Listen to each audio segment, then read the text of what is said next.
Good morning, good afternoon, and good evening, everybody. Thank you for tuning in to another Supatease video, and the war within is officially over, and the great rupturing and sundering of World of Warcraft is going to begin with it. And it's very important to know what you can do to adapt and overcome all of the changes that are coming to your class and all the changes that are coming to your interface so that you can maximize your performance from the remaining results. So the point of today's video is to go through some of the baseline interface and UI settings that I'm personally going to be using to enhance my gameplay, because some of them might be a bit hidden and they might be a bit tricky and they might not be exactly where they were before as far as your anticipation for them. And if you want to make sure that you're staying up to date with news related to World of Warcraft, educational and entertaining content, then make sure to smash that subscribe button. Your support is greatly appreciated.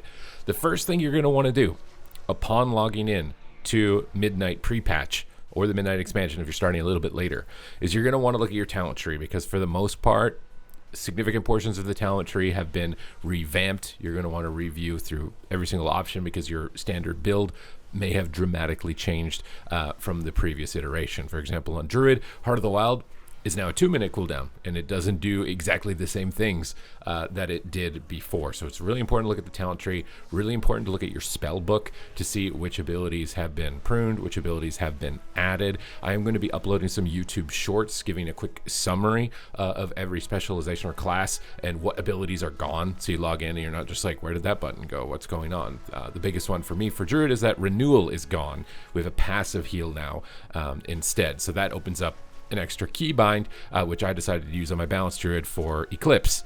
So it was great that we lost one. I can get a new one and I can slot that in there. So you're definitely going to want to adjust to that. Go through the talent tree, go through your spell book, adjust your keybinds accordingly to this, because it is going to be significantly different. The next thing is to then look at your interface for combat, because losing your add-ons, you're going to lose a lot of trackers, you're going to lose a lot of really important information, but you can still pull some from the interface. So when you open your options, I would highly recommend that you turn the personal resource display on, so you can type personal in the search bar, click this. What it'll do is it'll give you this little health bar in the middle, but they've added functionality that used to be baseline on that setting, but now you need to have a secondary setting enabled to see it. So when you look at cooldown manager, which is the next thing you should search, you want to enable this. I recommend also enabling showing numbers on cooldown so that your action bar will show those numbers. So if you use an ability, you can see the number on the action bar down here, and you can tell when it's going to become available. But if you also enable the cooldown manager, you'll get this secondary action bar that will show a lot of those cooldowns and a lot of kind of passive effects that are important to your class. And they have been doing a good job of kind of polishing up what is important on this.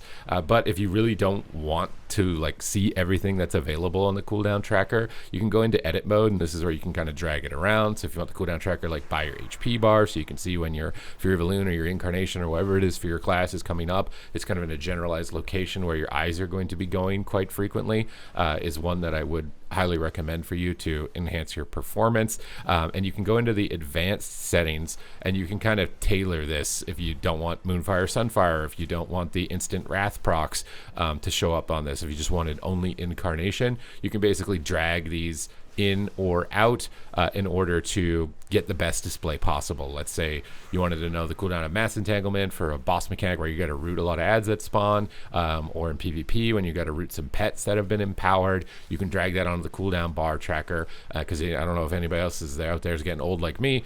That's why I usually have 5 of an icon on my action bar so I can see the cooldown of it. The cooldown manager can be a nice way of also alleviating some of this cognitive load on your brain, so you're able to adjust everything that you need to on this, but you're going to want to enable both of those together, the cooldown manager and the personal resource display, because if you only do one of them like I had before, you lose out on a huge amount of information. Basically this little bar in the middle will just do absolutely nothing. So very important to have those two things together. The next thing that you're going to notice when you log in is the health bars on targets. So you can see mine are very big. It's because my vision's getting blurry and I'm getting old, so I like them very big. People criticize me for it. You know what? It's big. Okay, but if you want to adjust those, you can go into the settings, and I believe it's names, and you can go down to nameplates. So you can adjust everything that you want to see here on the nameplates, and you can actually make them bigger than this. I'm actually curious how big that actually goes. They weren't as big as they get bigger. They grower, not a shower. They can get bigger. I don't know if I'm going to want them that big, especially if we get into like PvE situations, right, where these are all stacked on top of each other. So you're going to have to kind of fiddle around as far as exactly how big that you want this, but it's just important to type in name, and you can drag it like this, and you can also increase the debuff size, and this is important if you're a dot-based class and you want to track debuffs on the target. So you can see my Moonfire or my Sunfire all tracked up here. I can see that I got a mushroom proc, and I can focus on the game, right? Like if this is the boss or this is an enemy player, I'm moving around him, I can see my dots, and I can still engage in combat with the monster without being too distracted about looking down here to try and see the debuffs on the bottom. So for me, this is like a very important baseline experience as far as enhancing my performance in order to make sure that I can kind of take on the enemy as effectively as possible. You can change the style of it. There's a huge amount of personal customizations as far as what you'd want to see with this. So definitely go through this, fiddle around with this for yourself. Myself personally, I don't think I adjusted too much other than kind of just increasing the size of them. But there is a setting that you're going to really want to enable. And I don't know why it's not showing up here when you search names. So I'm just going to go into the interface. I'm going to scroll down to the names, hopefully, and I'll be able to find it, because this setting is really important. These settings right here, nameplates, you're going to want to disable a lot of the minions in the miner, I recommend, because there's just a lot of health bars if you don't disable these, and just make sure that this is checked out. You can have friendly nameplates enabled as well, but I find it to be really cluttering. I prefer to just put raid markers on ally health bars in order to see like the circle's there, that's where my healer is, and I can kind of move along with it, because it's just, again, there's just so many health bars. But the important thing is this setting here for stack nameplates. Now, from my experience is that this is very buggy, and HP bars will just jump 80 yards in the air and move all over the place and make it look like the monster has moved or the player has moved, and you're just like, what's going on? So I have this currently set to none. You may want to fiddle around with turning this on and off if you notice that the health bars are just erratically going all over the place.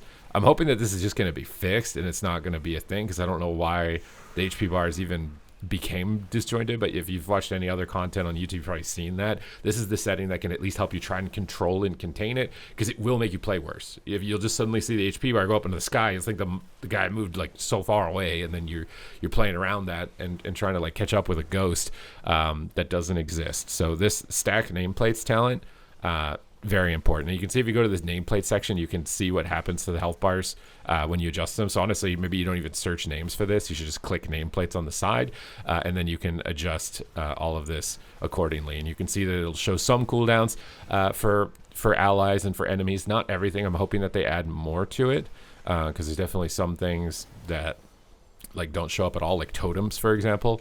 You can't see like a totem icon on a totem health bar. That would be very helpful for tracking where totems are, especially in PvP situations. But all of the settings for the health bars are located in here. For me, these have been the main components, is the nameplates, the cooldown manager, and the personal resource display.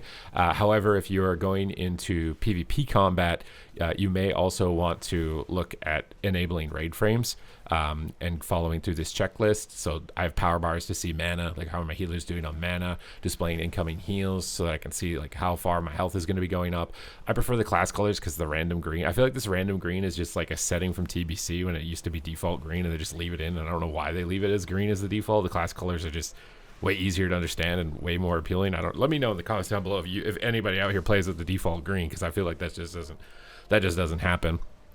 Sometimes you may want pets enabled, if they are likely to take damage, or if it's a pet of a class that could be vulnerable, or if there's strategies for targeting pets down, or if maybe a pet is taunting something. I have no idea if you would really want to be doing that in PvE right now, but you may want to disable or enable ally pets on the raid frame. This won't put the health bar above their head, but it'll show an extra bar below the raid frames. And for enemy arena frames, you're going to want to click these things as well. Display power bars, display class colors, because otherwise they just show up green. You can't see the enemy mana. You can't see certain resources. And if you go into edit mode and you're not in arena, you should be able to see all of this. So you can see right here my enemy arena frames, and you can drag these around just like you would expect to be able to, or you should be able to. I don't know why I can't move it right now. Oh, there we go. I can move it now. So this is basically your Gladius. Now you can download things like S Arena, which I'm probably going to reskin this because I just prefer the look of it, which is important to talk about, which is add-ons. You can download reskins, but nothing that tracks cooldowns as of right now. No, the cooldown tracking has basically been stripped away, but a lot of the other add-ons still exist. You might be able to get like your favorite HP bar visual and things like that. So make sure to keep an eye on like your favorite add-ons if you do prefer those cosmetic changes. Now I think you can play with the default pretty successfully. It's just something that I've just not gotten used to, and maybe you're like me, you're just old, you're locked in your ways, you don't really want to change too much. That can definitely affect your decision making, but you can move this around in edit mode. You can make it bigger, you can make it smaller. I prefer to make them as big as possible, again, because my eyesight's bad, my screen is big, and I don't want my eyes to travel around as much.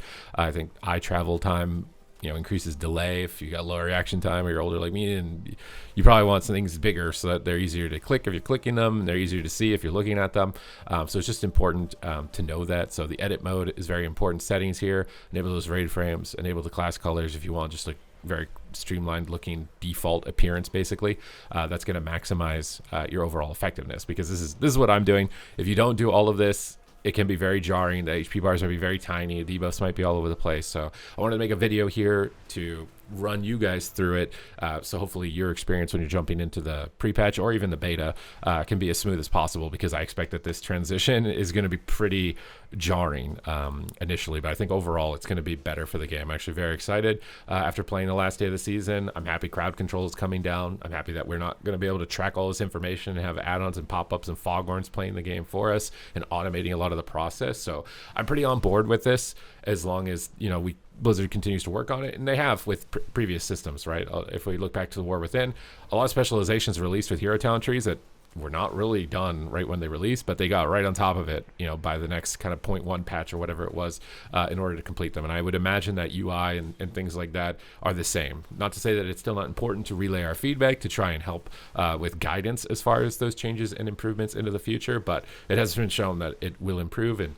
this is just the best you can do right now to get the maximum amount from your interface and your experience given all of the changes. So I hope you guys enjoyed this video. Hope you guys enjoyed the breakdown. Have a lot of fun in Midnight, and I will see you in the next one.